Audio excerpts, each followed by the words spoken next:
बहादुर बनाने से पहले मेघना गुलजार ने सैम मोनिक-शॉ के बारे में पढ़ा। जो सामने आया उसे पढ़कर उनका कहना था, क्या बंदा है ये। इसी नज़र के साथ उन्होंने भवानी अय्यर और शांतनु श्रीवास्तव के साथ मिलकर सैम बहादुर की कहानी लिखी, खुद फिल्म को डायरेक्ट किया। आयरन लेडी प्रधानमंत्री को स्वीटी बोल देने वाले फील्ड मार्शल के रोल के लिए विकी कौशल चुने गए। कैसी लगी सैम बहादुर, उस बारे में बात करते हैं। कहानी, फिल्म की अच्छी बुरी बातें जानने से पहले पब्लिक का सवाल होता है कि पिक्चर देखनी चाहिए या नहीं, हमें बस ये बता दो। इसका जवाब है कि सैम बहादुर देखी जानी चाहिए। फिल्म में विकी कौशल का बेहतरीन काम है, क्लाइमेक्स कमजोर है, लेकिन इसके बावजूद भी ये मूवी देखने लायक है। नमस्कार दोस्तों, स्वागत है आपका द स्पाइसी बीटी चैनल पर। झलक के साथ वीडियो को लास्ट तक जरूर देखिएगा और लाइक करना बिल्कुल भी मत भूलिएगा।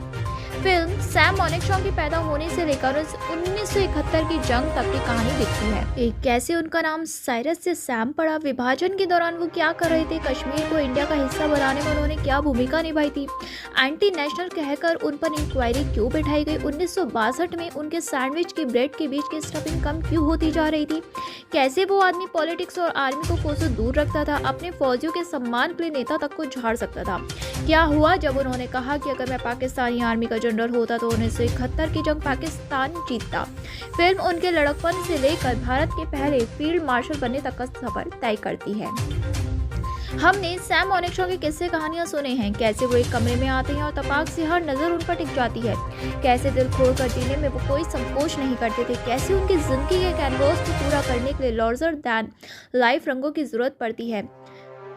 मेघना गुलजार भी उन्हें इसी नज़र से देखती हैं। फिल्म पूरे समय सैम को लेकर विस्मय में रहती है, चाहे फिर वो उनके डायलॉग्स के बाद आने वाला म्यूजिक हो या उनके आसपास के फौजी हो जो उन्हें आंखें बड़ी करके हैरानी से देखते हैं। ये फिल्म की अपनी गैज या नज़र है। एक बेहतरीन बायोपिक है भाग मिल्खा भाग। वहाँ हम मिल्खा सिंह के किरदार का पूरा आर्क देखते हैं। पाकिस्तान में जन्मा एक लड़का, विभाजन ने बुरी यादें दी, खुद की मेहनत से देश का टॉप एथलीट बनता है, ग्लोबल स्टेज पर देश का प्रतिनिधित्व करता है, वहाँ की गई गलती के बाद खुद से आंखें नहीं मिला पाता, अपने प्रायश्चित की ओर बढ़ता है। इस पूरी जर्नी में हमने घटनाएं देखी, वो घटनाएं जिन्होंने मिल्खा सिंह को फ्लाइंग सिख बनाया। सैम बहादुर ऐसी घटनाओं से वंचित दिखती है, ऐसे इवेंट्स नहीं दिखते जिन्होंने पारसी लड़के को इंडिया का पहला फील्ड मार्शल बनाया। ऐसा फील होता है कि सैम के किस्से किसी किताब से निकालकर बस चिपका दिए गए। यहाँ मेघना गुलजार का डायरेक्शन सिनेमा के मीडियम को पूरी तरह से फायदा नहीं उठाता। मुझे लगता था कि फिल्म उनके लार्जर दैन लाइफ नायक बनने के पीछे की घटनाओं के साथ थोड़ा समय बिताएगी, उनकी परवरिश या बचपन के ऐसे किस्से दर्शाएगी जिन्होंने उस पारसी लड़के में इतना आत्मविश्वास फूका।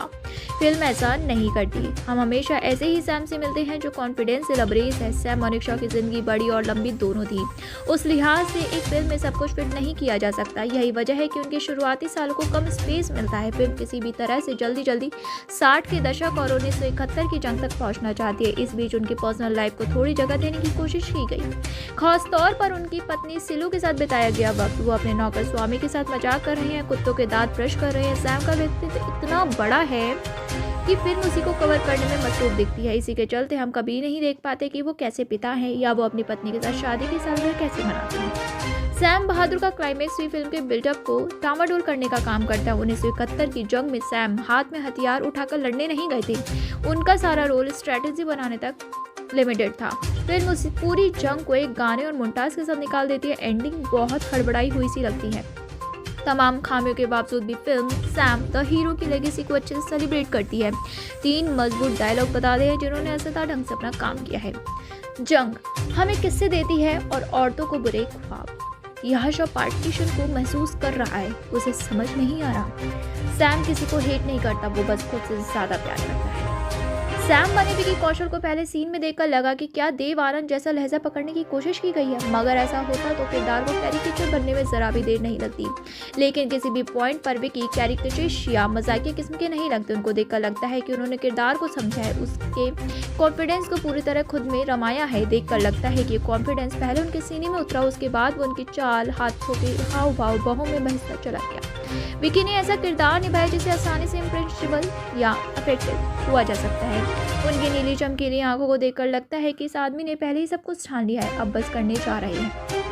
सैम के जिस एटीट्यूड की कहानियां हमने सुनी है, विकी अपने किरदार को वो देते हैं। एक सीन है जहां सैम अपने घर लौटते हैं, उनके कहने से पहले ही आपको पता है कि वो अपने साथ कोई बुरी खबर लाई है। उस सीन से पहले हम सैम को अपने बच्चों के साथ समय बिताते नहीं देखते। तब सैम अपनी सोती हुई बच्ची को देखता है जिसके बगल में एक खिलौना रखा है। ये सीन चंद पलों का है। विकी यहाँ कुछ नहीं कहते, लेकिन उनके माथे की शिकन से ही सब साफ हो जाता है। उसके अलावा सानिया मल्होत्रा, फातिमा सना शेख और मोहम्मद जिशान अयूब के काम की भी तारीफ होनी चाहिए। सानिया ने सैम की पत्नी सिलू का रोल किया है, वहीं जिशान पाकिस्तानी राष्ट्रपति याह्या खान बने हैं।